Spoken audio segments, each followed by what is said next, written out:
बड़ी खबर है, सैनी समाज के आंदोलन से जुड़ी।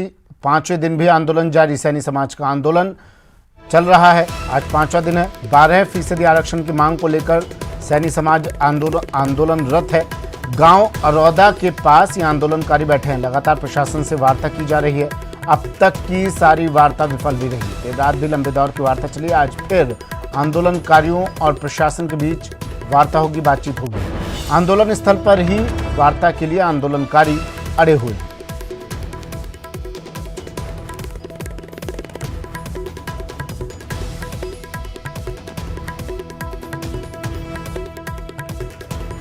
दीपक मेरे सहयोगी भरतपुर से फोन लाइन पर जुड़ गए हैं। सैनी समाज का आंदोलन पांचवा दिन दीपक आज, लेकिन कोई रास्ता निकलता दिखाई नहीं दे रहा है। देखिए सुमित, आज सैनी समाज का जो आंदोलन है आरक्षण की मांग को लेकर के ये आंदोलन किया जा रहा है और उसका आज पांचवा दिन है। 5 दिन के दौरान जो भी आंदोलनकारियों का प्रतिनिधि मंडल था और प्रशासन था, उसके बीच में जो वार्ता हुई, वो वार्ता कहीं भी जो सकारात्मक परिणाम से वो निकल के नजर नहीं आए और ऐसे में ये आंदोलन जो है वो जारी है। लगातार आंदोलनकारियों की वहां पर जो संख्या है वो बढ़ती जा रही है और अब ऐसे में आज एक वार्ता फिर होनी है। 10 बजे ये वार्ता होगी, उस पर लोगों की नजर टिकी हुई है कि उस पर क्या परिणाम निकलते हैं, क्या सकारात्मक परिणाम निकल कर के आते हैं, उस पर नजर टिकी हुई है। 10 बजे वार्ता होगी। 10 बजे के बाद में फिर जो आंदोलनकारियों की कमेटी है उसके द्वारा निर्णय लिया जाएगा और उसके बाद जो है फैसला लिया जाएगा कि ये आंदोलन समाप्त करना है या फिर आगे जारी रहना है। पेच यहाँ फंसा हुआ है सुमित की इन आंदोलनकारियों ने जयपुर आगरा नेशनल हाईवे को जाम किया हुआ है। अब ऐसे में इनका कहना है कि इन पर जो मामला दर्ज हुआ है हाईवे को जाम करने का, उसे वापस लिया जाए और इनका जो 12% का आरक्षण है उस पर जो है सरकार विचार करे और उस पर जो कागजी फॉर्मेलिटी है उसको आगे बढ़ाया जाए। और तीसरी मांग इन्होंने ये रखी है कि जो इनके द्वारा जो आंदोलन कर रहे हैं उनमें कुछ लोग ऐसे हैं कि उनके बच्चों के और अन्य जो रिश्तेदार हैं उनके तबादले कर दिए गए हैं दूर दूर, उनको भी वापस लाने की ये मांग कर रहे हैं। तो ऐसे में जो पेच है वो फंसा हुआ है और लगातार बात जो है वो आरक्षण की मांग से तबादलों का क्या मतलब है दीपक? और केस दर्ज किए गए हैं, अगर रास्ता रोका है तो केस तो दर्ज होगा। आप आरक्षण की मांग को लेकर आंदोलनरत थे ना, तो ये मांगे और के साथ में जुड़ती जा रही हैं। अब देखिए बिल्कुल मांग जो है वो बढ़ती जा रही है। पहले इनकी एक मांग थी आरक्षण की, फिर मुकदमे वापस आप लोगों को परेशान कीजिए, सरकार की कनपट्टी पर बंदूक रखिए, लोगों की कनपट्टी पर बंदूक रखिए और अपनी मांगे मनवा लीजिए। फिर तो कोई रास्ता ही नहीं बचता सरकार के पास।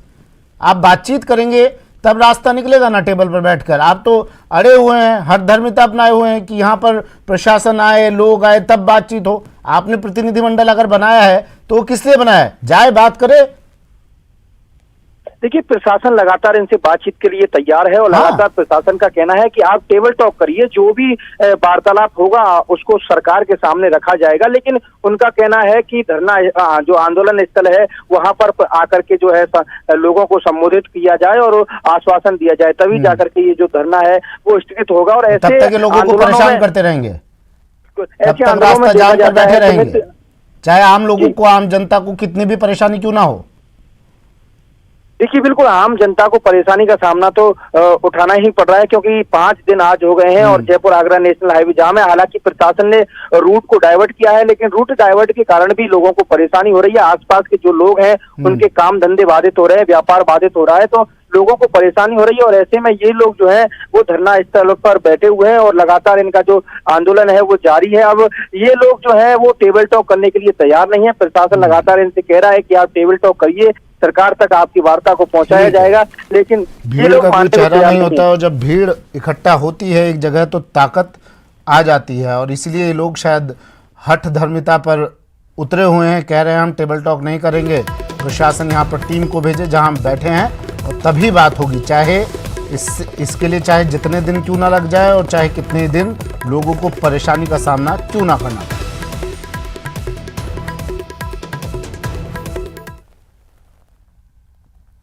बड़ी खबर है एक और, बजरी खनन के खिलाफ प्रदर्शन किया जा रहा है। जालौर में बजरी खनन के खिलाफ किसानों का प्रदर्शन। आकोली नदी में बजरी खनन के खिलाफ धरना प्रदर्शन किया जा रहा है। किसानों का दूसरे दिन भी धरना प्रदर्शन जारी रहेगा। कल पुलिस और किसानों के बीच झड़प हुई थी। देर रात तक तीनों स्टॉक वाली जगह पर निरीक्षण किया गया। करीब 2 लाख टन से अधिक का स्टॉक पाया गया था।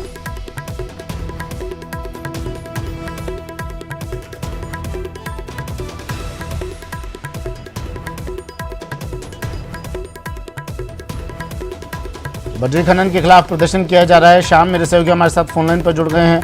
किसानों का प्रदर्शन अवैध बजरी खनन के खिलाफ शाम, और ये मांग तो जायज है इन लोगों की, क्या कुछ बातचीत हुई अब तक इनकी? देखिए सुमित, ये जो पूरा घटनाक्रम है इसको लेकर आंकोली में कल से किसान धरने पर बैठे हैं, लेकिन अभी तक जो वार्ता करने के लिए एमई जो आया था इनके विभाग, खनन विभाग का, वो मतलब आप कल्पना कर सकते हैं कि उसके पास कोई जवाब नहीं था। वो मुख दर्शक बना हुआ बैठा था और उल्टा जब किसानों के बीच में आया था वो भी उनकी जो लीज धारक है उनकी पैरवी करता तो दिखाई दिया। और उसके बाद किसानों का गुस्सा फूट पड़ा, किसानों ने नदी की तरफ कूच कर दिया और वहां पर पुलिस और किसानों के बीच झड़प हुई। उसके बाद में जैसे ही कलेक्टर ने पूरे प्रकरण को गंभीरता से लिया और तहसीलदार को मौके पर भेजा और तहसीलदार के सहित जो अलग अलग 3 स्टॉक की जगह थी, आंकोली, जालोर व केसवाना, वहां पर निरीक्षण किया गया तो उनको जो स्टॉक की मात्रा थी वो 1,67,000 टन रखना था, लेकिन उसकी जगह 2 लाख टन से अधिक का माल पाया गया। इसके अलावा केसवाना नदी के अंदर 12 बड़ी बड़ी जेसीबियां और 100 से अधिक ट्रकों से लगातार जो बजरी की खुदाई की जा रही थी। इन तमाम पहलुओं को लेकर अब देर रात तक निरीक्षण किया गया और आज दूसरा दिन है, तो आज इस पर किसानों की ये डिमांड रहेगी कि आखिर इतना माल आज ही, इतना पहले दिन ही इतना माल अधिक पाया गया है, तो ऐसे में क्या कार्रवाई की जाएगी। इन तमाम पहलुओं पर आज चर्चा की जाएगी और लगातार दूसरे दिन किसानों का मांग है कि आंकोली नदी से बजरी के अवैध खनन को जो हटाया जाए। जी, लेकिन इन्हें एक पुख्ता आश्वासन क्यों नहीं मिलता है शाम? पिछले 2-3 सालों में देखिए, समस्या सिर्फ इस बात की है, पिछले 2-3 सालों में जितने आंदोलन, जितने प्रदर्शन देखने को मिले हैं, ऐसा शायद राजस्थान के इतिहास में कभी हुआ नहीं। बेरोजगार प्रदर्शन कर रहे हैं, किसान प्रदर्शन कर रहे हैं, आरक्षण के लिए प्रदर्शन हो रहा है, अन्याय के खिलाफ प्रदर्शन हो रहा है, कानून व्यवस्था को संभालने के लिए हर चीज़ के लिए लोगों को सड़कों पर उतरना पड़ रहा है। इससे परेशानी किसानों का प्रदर्शन हो, बेरोजगारों का हो, चाहे कानून व्यवस्था के खिलाफ प्रदर्शन हो, परेशानी आम जनता को होती है। क्या किसी तरह का कोई आश्वासन अब तक मिला है इन किसानों को? देखिए सुमित, बहुत अच्छा सवाल किया आपने। राजस्थान के अंदर अलग अलग विभागों की बात करें या बेरोजगारों की बात करें, वो हर विभाग या फिर किसान, गरीब या जो स्टूडेंट, सभी विरोध प्रदर्शन कर रहे हैं। लेकिन बड़ी रोचक बात इस आंकोली प्रकरण की है कि जब आंकोली के लोग यहाँ के एडीएम के पास पूरी घटनाक्रम को लेकर पीड़ा दिखाने आए और उन्होंने कहा कि सर हमें मजबूरी में इस तरीके का धरना प्रदर्शन करना पड़ेगा, तो बेतुका जवाब एडीएम का सुनने को मिला। किसानों को कहा कि बहुत सी जगहों पर धरना प्रदर्शन चल रहा है, आप भी शुरू कर दोगे तो क्या हो जाएगा। ऐसे में अंदाजा लगाया जा सकता है कि किस तरीके से आम आदमी की आवाज को दबाने में प्रशासन के ही नुमाइंदे लगे हुए हैं। जी सुमित, ठीक है, शुक्रिया शाम, तमाम जानकारी।